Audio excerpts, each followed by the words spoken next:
Pegue a sua Bíblia, pegue a palavra de Deus.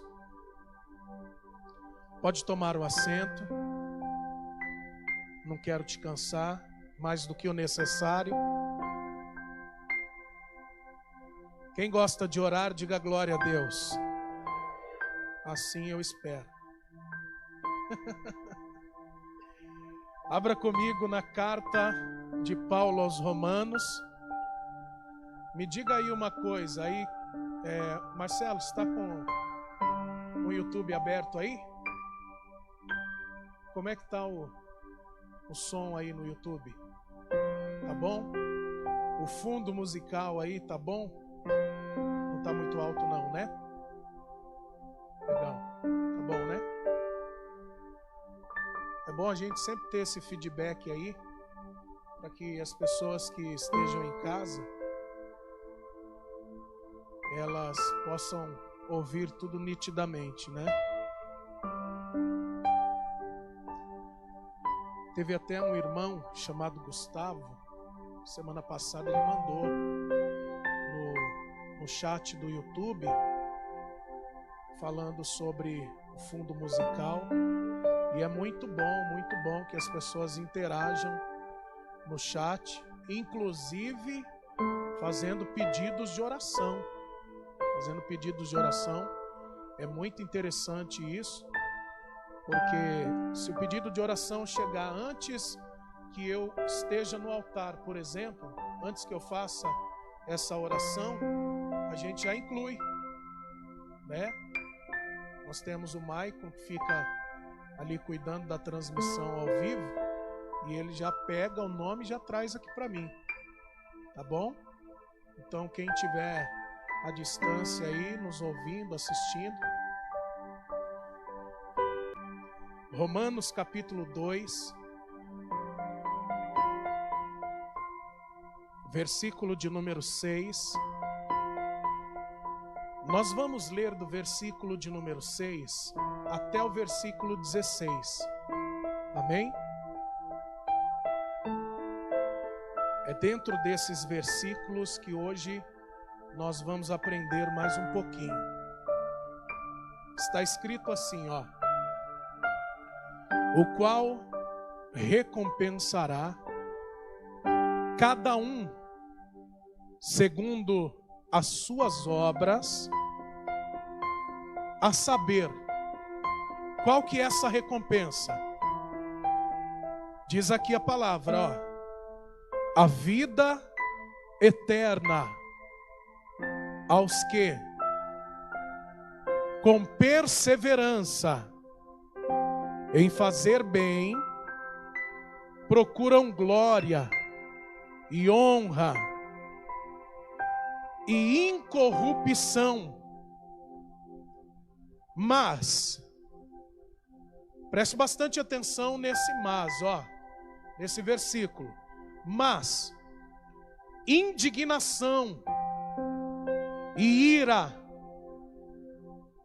É claro que é para quem faz o contrário, ó.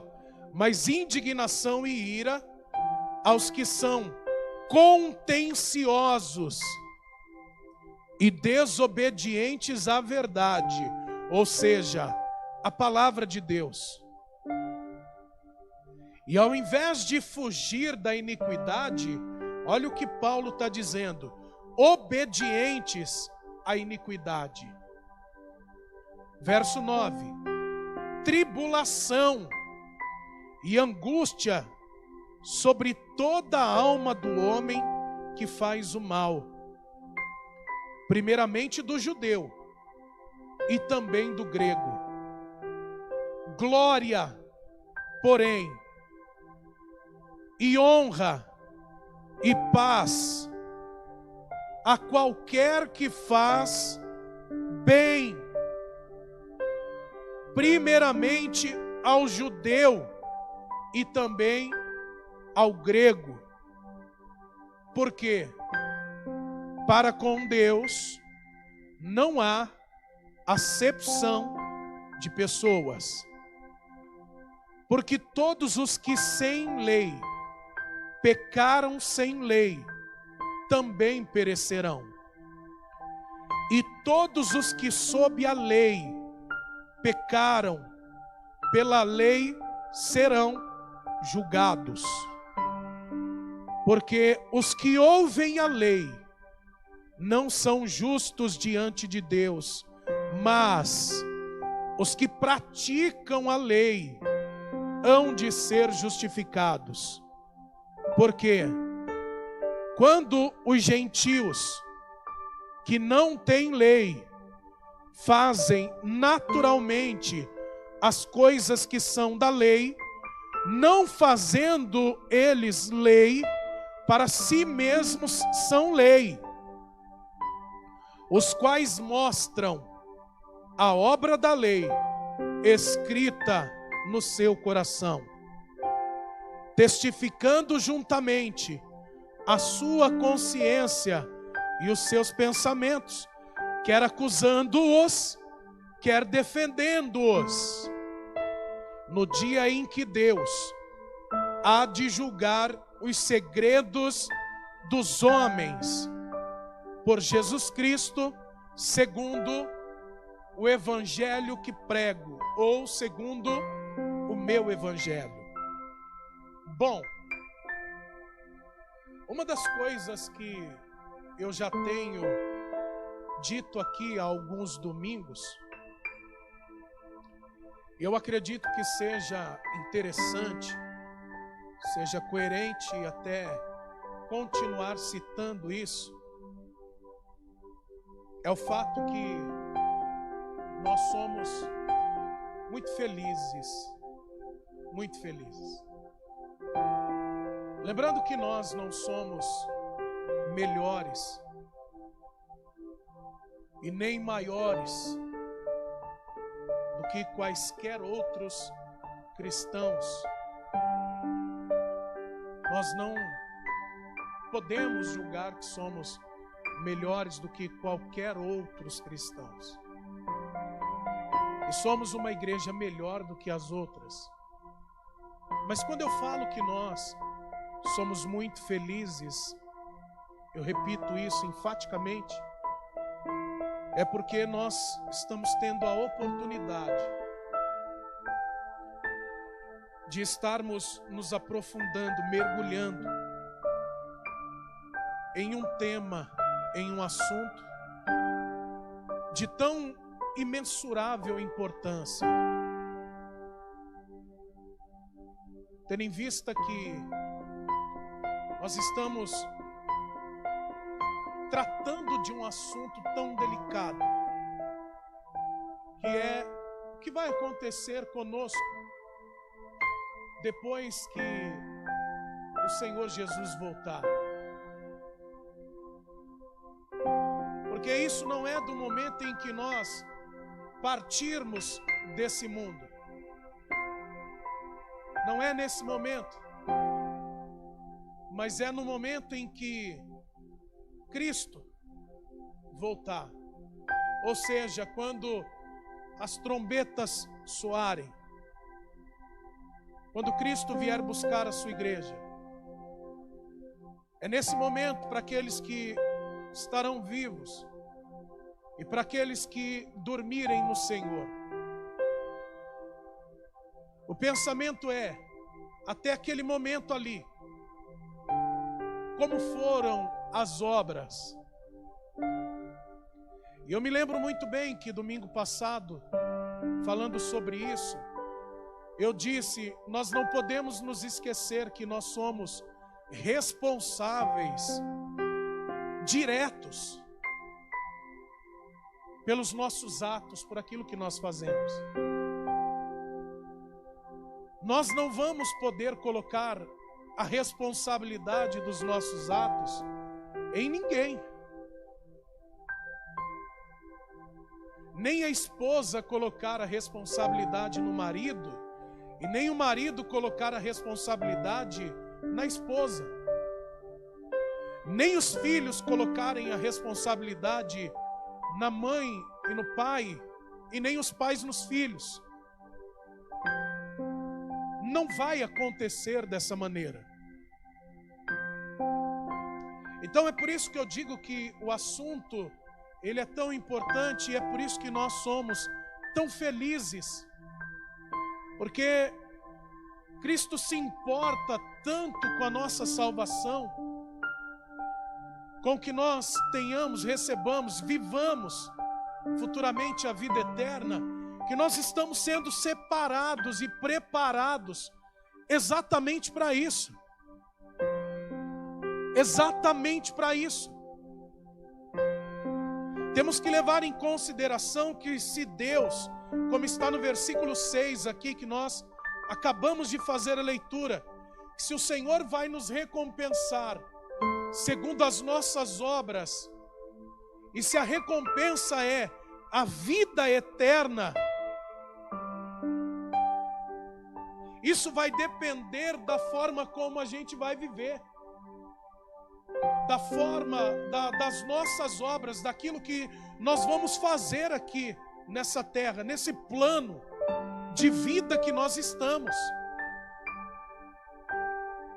Paulo deixa muito bem claro, a recompensa é segundo as nossas obras. Para quê? Para que ninguém diga assim: eu fui uma pessoa muito boa, e por ser uma pessoa boa, isso vai ser o bastante para cobrir os momentos que eu fui uma pessoa má.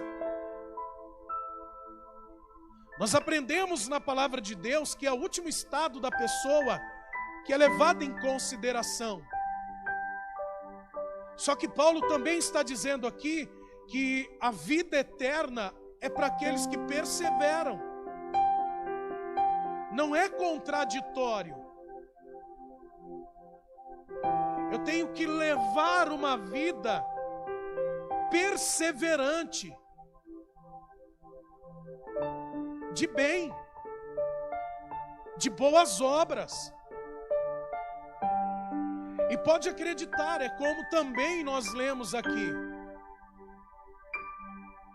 o juízo de Deus e a justiça de Deus são imparciais.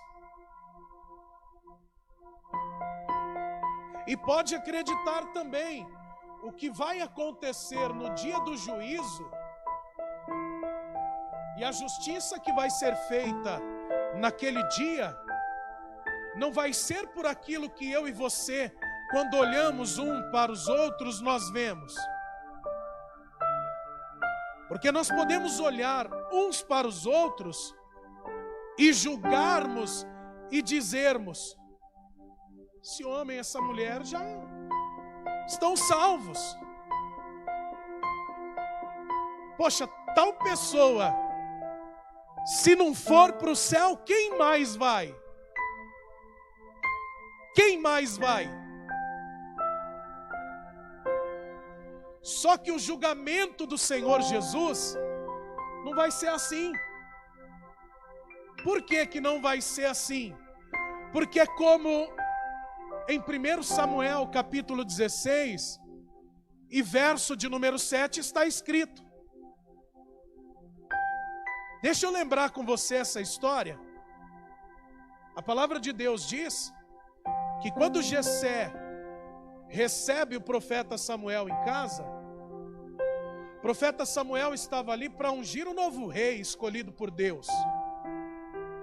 Davi estava no meio do pasto cuidando das ovelhas. Os filhos de Jessé foram colocados ali diante de Samuel. Aos olhos de Samuel, por aquilo que Samuel estava vendo diante dos seus olhos, Samuel fez um pré-julgamento. Isso por aquilo que humanamente ele estava vendo. E ele disse o quê? Esse é o rei de Israel. Porte de rei, soldado. Só pode ser ele. Só pode ser o novo rei de Israel. Só que aí Deus, no mesmo instante, vai dizer o quê? Samuel, não atentes, pois, para a aparência. Eu não olho como o homem olha. O homem olha para aquilo que está diante dos seus olhos. Eu, porém, olho para o coração. Por que Deus olha para o coração? Porque a aparência pode nos enganar, mas o coração não engana. Então é claro que para que justiça seja feita e para que o julgamento seja perfeito, Deus vai ter que olhar, Jesus vai ter que olhar para onde? Para o coração. E mais, não só para o coração. Eu não vejo o teu coração. E segunda coisa que eu não consigo ver são os teus pensamentos. E naquele dia, o grande dia, a palavra de Deus diz que o Senhor vai provar os nossos pensamentos.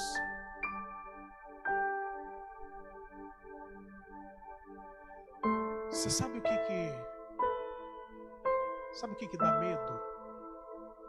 O que faz o coração da gente tremer?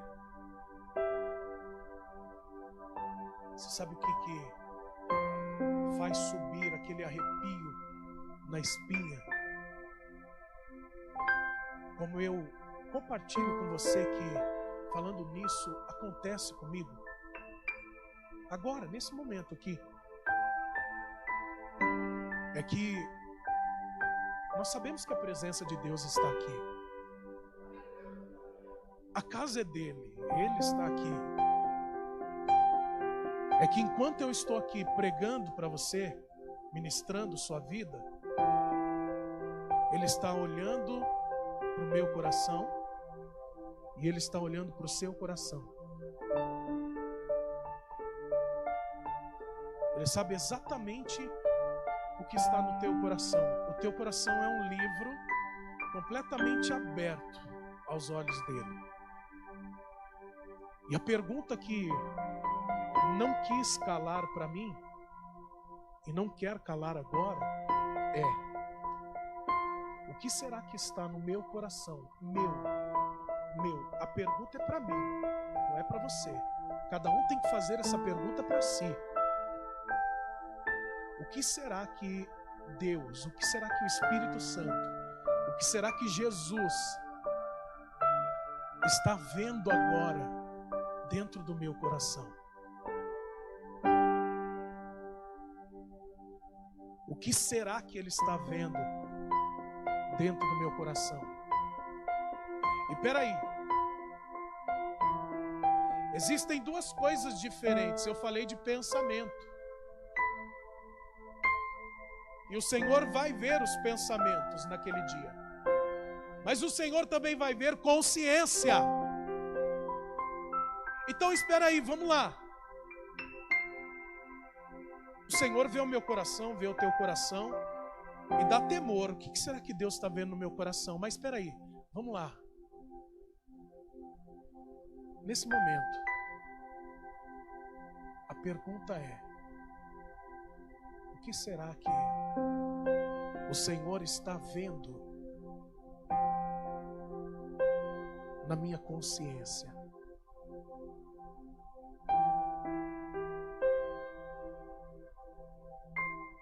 Quais são os pensamentos que o Senhor está contemplando agora?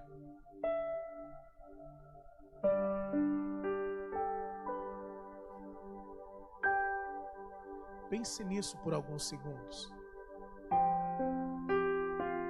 Oração, consciência e pensamento.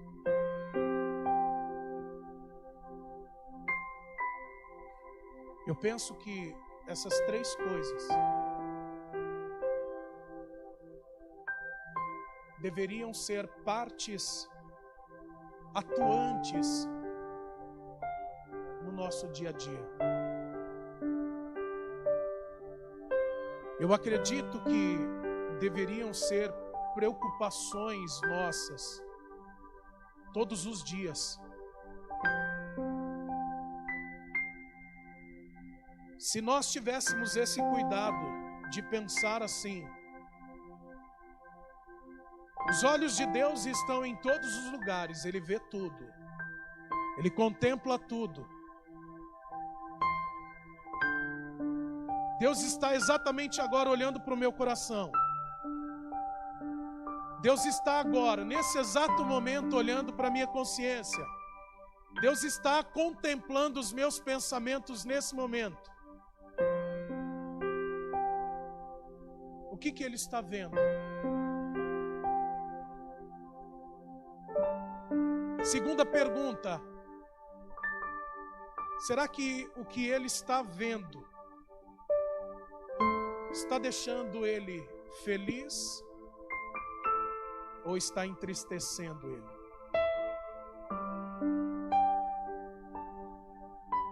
Se nós realmente nos preocupássemos com isso, eu não digo que seríamos perfeitos, porque nós nunca seremos. Isso é um fato.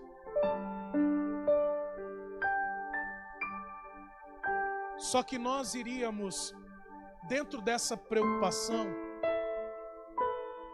nós iríamos pecar bem menos. Bem menos, bem menos. As primeiras vezes são difíceis. Haverão dias que nós vamos nos esquecer disso, de fazer isso. Terão momentos do nosso dia a dia que nós não vamos nos lembrar de fazer essas perguntas. O que Deus está vendo no meu coração? E o que Ele está vendo, será que está deixando Ele feliz ou triste? Mas com o passar do tempo nós nos adaptamos, é que nem vida de oração. Vamos colocar esse exemplo.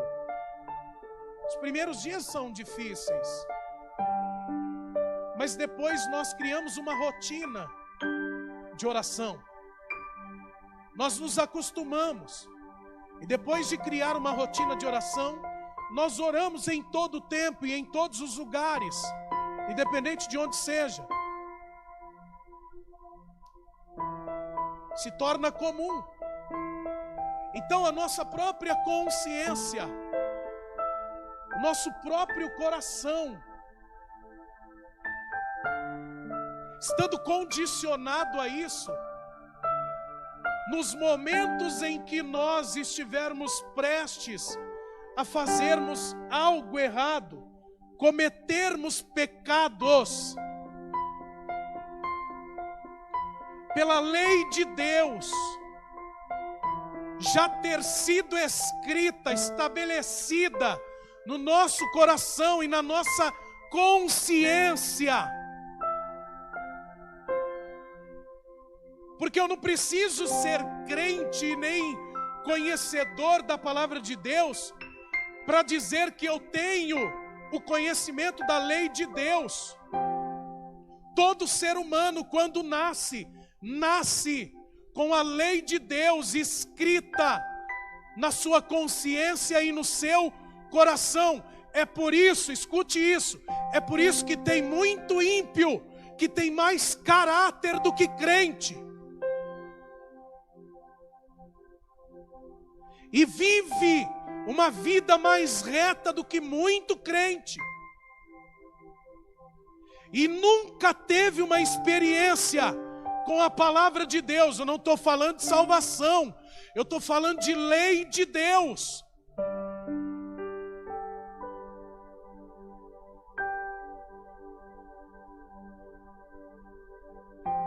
Pessoas que se preocupam,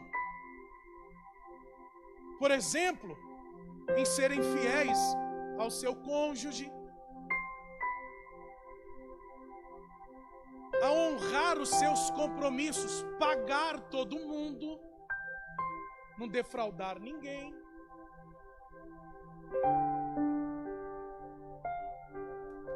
Está entendendo isso?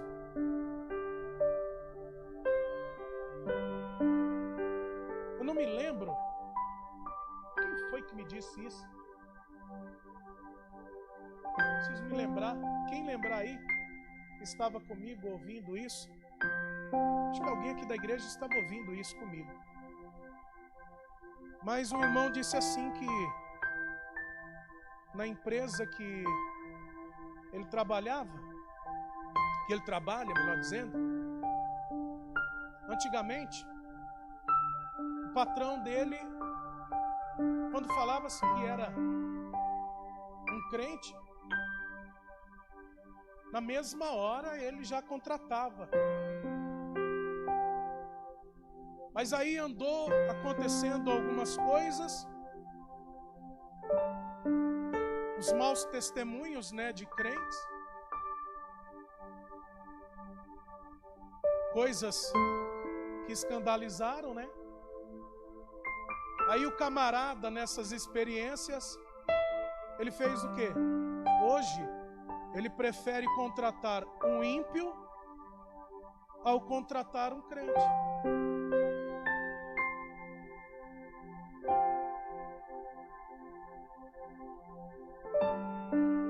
Justamente porque é claro que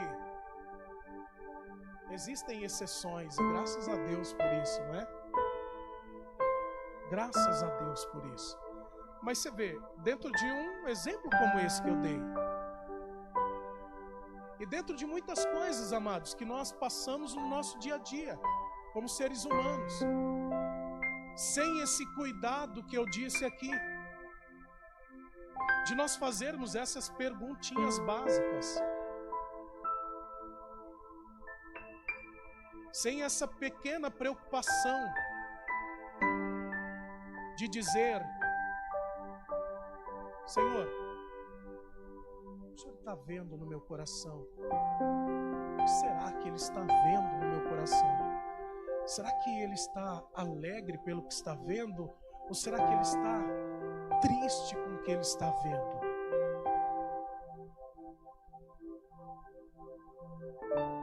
Se eu fizer isso, será que Ele vai ficar feliz comigo? Ou será que Ele vai ficar triste comigo?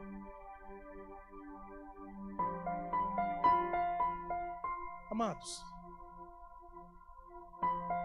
coisas simples, mas que podem fazer toda a diferença na nossa vida. Podem evitar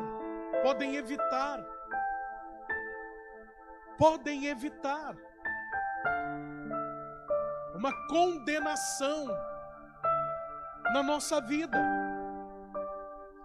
Em Jeremias capítulo 17 e verso 10, qual que é o testemunho que Jeremias dá ali? Inspirado por Deus, recebendo a profecia, o que é que ele diz ali? Vamos ver o que ele diz? Jeremias 17, verso 10.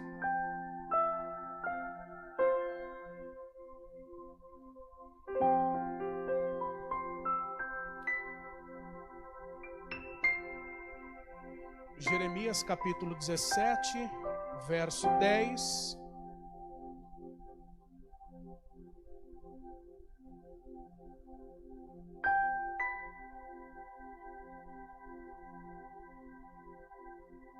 Assim que você achar, diga glória a Deus.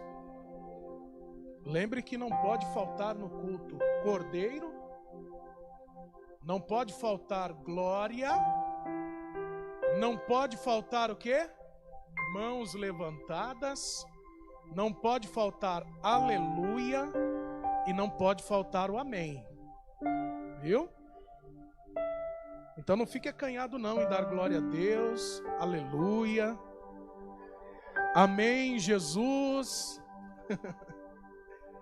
Jeremias 17:10 diz assim: eu sou o Senhor.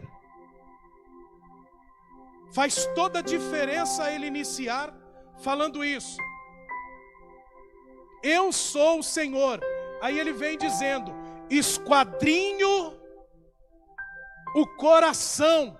Sabe o que ele está dizendo aqui? Não existe nada no coração que eu não veja. Esquadrinho o coração. Eu provo o quê? Os pensamentos. Aí vem testificando aquilo que eu disse agora há pouco também, ó. E isso para dar a cada um segundo os seus caminhos e segundo o fruto das suas ações. Quer um outro exemplo? Vá na carta aos Hebreus. Carta aos Hebreus, capítulo 4.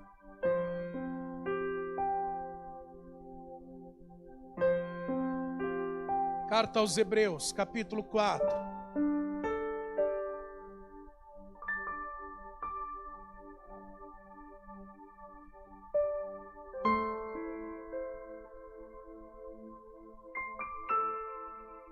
Verso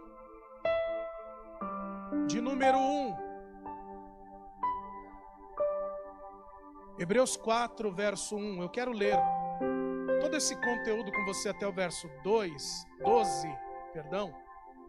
para você ver que palavra tremenda que é essa. Que conteúdo tremendo que o apóstolo Paulo, ele escreve. Aliás, o apóstolo Paulo, alguns dizem que foi o apóstolo Paulo, mas nós não temos ao certo a autoria desse livro, melhor dizendo, né? Vamos deixar claro aí. O conteúdo que é deixado para nós, é passado para nós dentro dessa carta. Olha só. Temamos, pois, que, porventura, deixada a promessa de entrar no seu repouso, pareça que alguns de vós fiquem para trás, porque também a nós foram pregadas as boas novas, como a eles. Mas a palavra da pregação nada lhes aproveitou, porquanto não estava misturada com a fé naqueles que a ouviram. Porque nós, os que temos crido, entramos no repouso, tal como disse: assim, jurei na minha ira que não entrarão no meu repouso, embora as suas obras estivessem acabadas desde a fundação do mundo. Porque em certo lugar disse assim do dia 7º, e repousou Deus de todas as suas obras no 7º dia. E outra vez neste lugar não entrarão no meu repouso. Visto, pois, que resta que alguns entrem nele, e que aqueles a quem primeiro foram pregadas as boas novas não entraram por causa da desobediência, determina outra vez, um certo dia, hoje, dizendo por Davi, muito tempo depois, como está dito, hoje, se ouvirdes a sua voz, não endureçais o vosso coração, porque se Josué lhes houvesse dado repouso, não falaria, depois disso, de outro dia. Portanto, resta ainda um repouso para o povo de Deus, porque aquele que entrou no seu repouso, ele próprio repousou de suas obras, como Deus das suas. Procuremos, pois, entrar naquele repouso, para que ninguém caia no mesmo exemplo de desobediência, porque a palavra de Deus é viva e eficaz, e mais penetrante do que qualquer espada de 2 gumes, e penetra até a divisão da alma e do espírito, e das juntas e medulas, e é apta para discernir os pensamentos e intenções do quê? Do coração.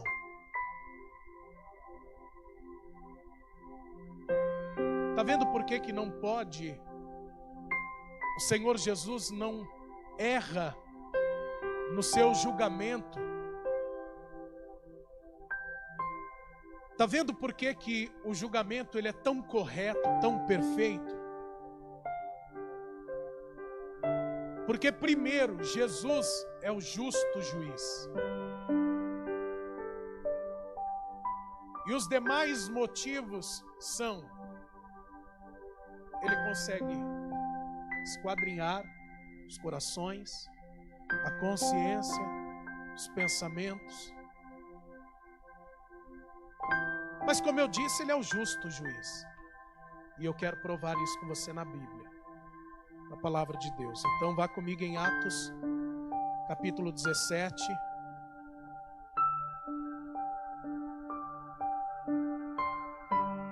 O apóstolo Paulo está pregando para os atenienses, fazendo um discurso na capital da Grécia, num dos lugares de maior idolatria da Grécia, e ele vai declarar diante daquele centro religioso, idólatra. Nós entendemos isso hoje claramente. Alguns deles entenderam isso de maneira clara, não quiseram aceitar. Mas em outras palavras, Paulo estava declarando ali: todos os deuses de vocês não passam de simples estátuas, não são deuses coisas nenhuma. Não há justiça neles. E aí ele apresenta Jesus dessa maneira aqui, ó, como justo juiz. Verso 30 e 31. Mas Deus, não tendo em conta os tempos da ignorância, anuncia agora a todos os homens em todo lugar que se arrependam. Ele está dizendo para eles: há tempo para todos vocês, e o tempo é agora. Porquanto tem determinado um dia em que, com justiça, há de julgar o mundo, por meio do varão que destinou, ó, justiça, justo, pelo varão que destinou, e disse, e disso deu certeza a todos, ressuscitando dos mortos. Deus não ia levantar qualquer um, tinha que ser, para fazer justiça, tinha que ser um justo. Como que vai fazer justiça um injusto? Não tem como. Olha o apóstolo Pedro pregando para o centurião Cornélio. Atos 10. Abre aí comigo, volta um pouquinho. Atos capítulo 10. Verso 31 em diante.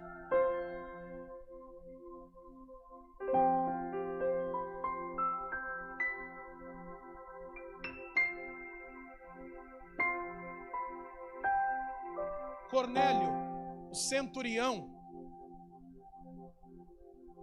ele só ouviu falar de Jesus e do evangelho de Jesus Cristo, da obra de Jesus Cristo. Era um homem temente a Deus. Não era batizado nas águas ainda, com o batismo de João Batista, o batismo de arrependimento. Não era. Só que já era um cristão, posso colocar assim, um cristão genuíno. Genuíno. Inclusive, com experiências com Deus. Experiências com Deus. Observe, verso 31. E eis que diante de mim se apresentou um varão, com vestes resplandecentes, e disse: Cornélio, a tua oração foi ouvida, e as tuas esmolas estão em memória diante de Deus. Envia, pois, a Jope e manda chamar Simão, o que tem por sobrenome Pedro. Este está em casa de Simão curtidor, junto do mar, e ele, vindo, te falará, ou seja, pregará o evangelho para você. Verso 33. E logo mandei chamar-te, e bem fizestes em vir. Agora, pois, estamos todos presentes diante de Deus para ouvir tudo quanto por Deus te é mandado. Quando Cornélio recebe a visão do anjo, dizendo para ele mandar 2 servos dele e um soldado dele, temente a Deus como ele, para ir buscar o apóstolo Pedro, Cornélio começa, olha que tremendo isso, hein? Que sirva para cada um de nós sempre. Ouça isso, anote, escreva, grave na tábua do teu coração. Quando ele envia aqueles 3 homens para buscar o apóstolo Pedro, sabendo que Pedro vinha falar do evangelho de Jesus Cristo para eles, ele sai buscando a sua família, seus familiares, seus parentes, seus vizinhos, traz todo mundo para dentro da casa dele. Por quê? Porque Pedro iria pregar o evangelho. Pensamento dele é: não posso deixar ninguém de fora. Se eu quero ouvir o evangelho, eles também têm que ouvir.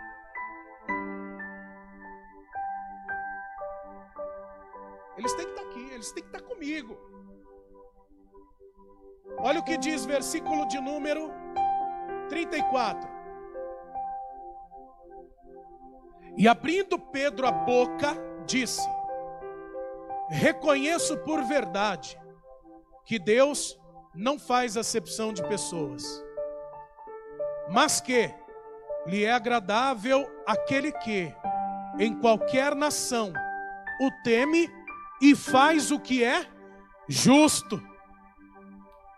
A palavra que ele enviou aos filhos de Israel, anunciando a paz por Jesus Cristo, este é o Senhor de todos.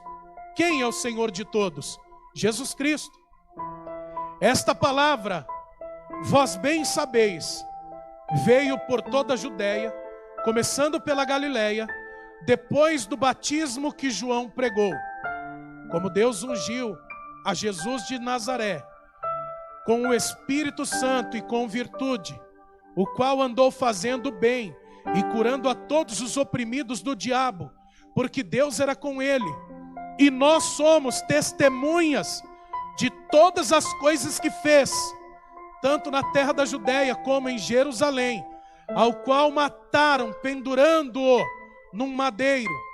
A este ressuscitou Deus ao 3º dia e fez que se manifestasse, não a todo o povo, mas às testemunhas que Deus antes ordenara, a nós que comemos e bebemos juntamente com ele, depois que ressuscitou dos mortos, e nos mandou pregar ao povo e testificar que ele é o que por Deus foi constituído juiz dos vivos e dos mortos.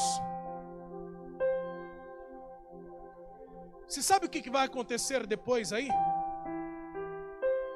O Espírito Santo desce naquela casa, como desceu no cenáculo, e sai batizando todo mundo que estava ali dentro.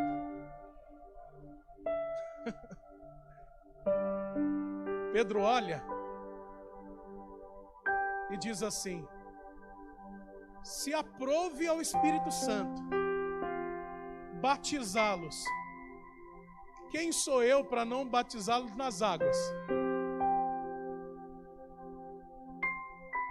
Mas olha o testemunho de Pedro. Pedro está dizendo o que para Cornélio?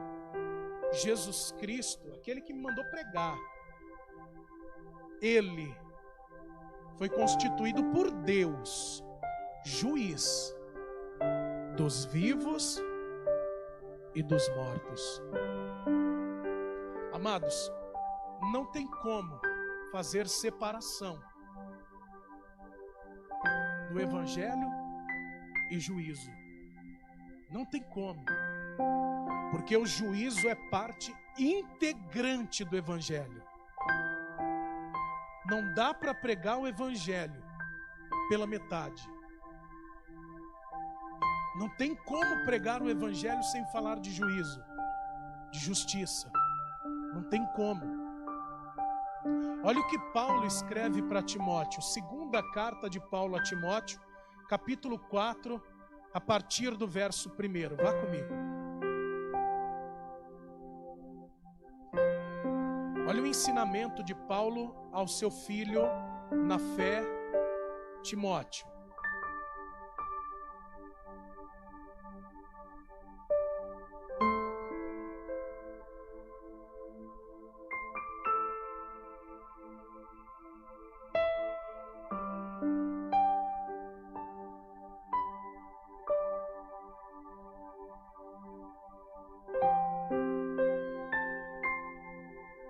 Está escrito assim: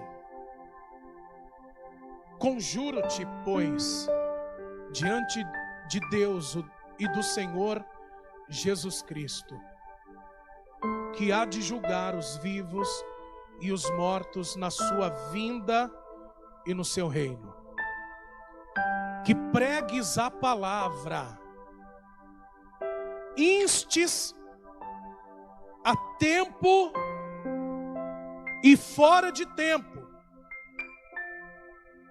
redarguas, repreendas, exortes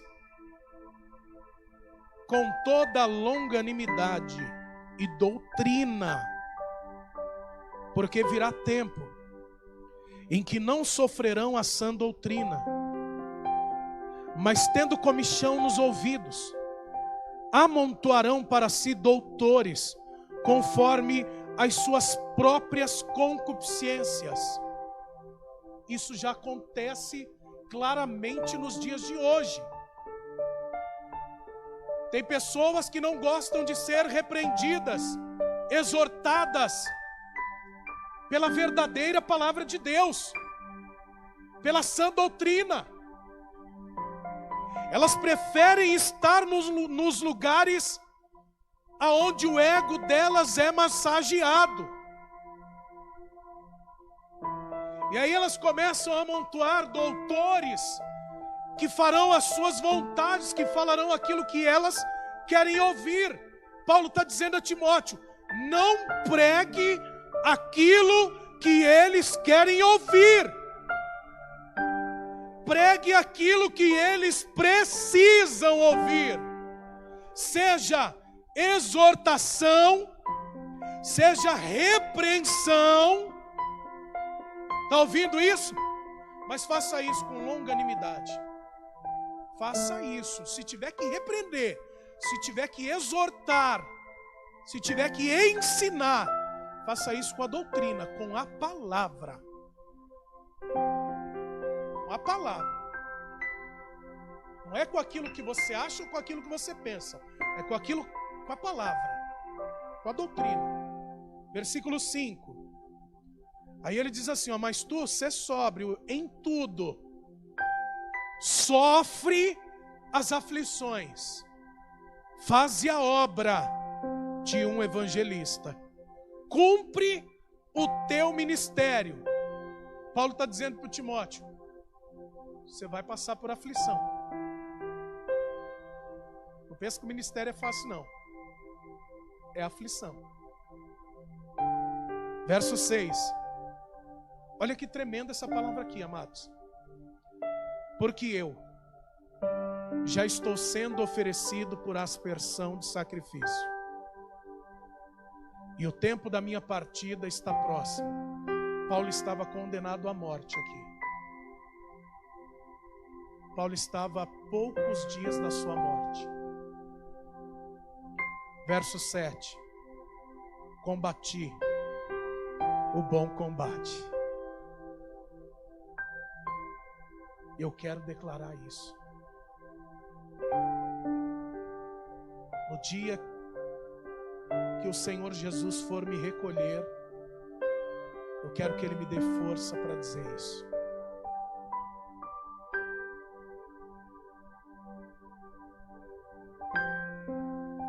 Eu quero dizer, eu combati o bom combate.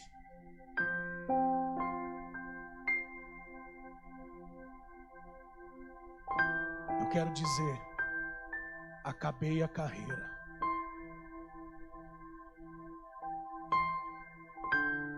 E eu quero dizer, guardei a fé.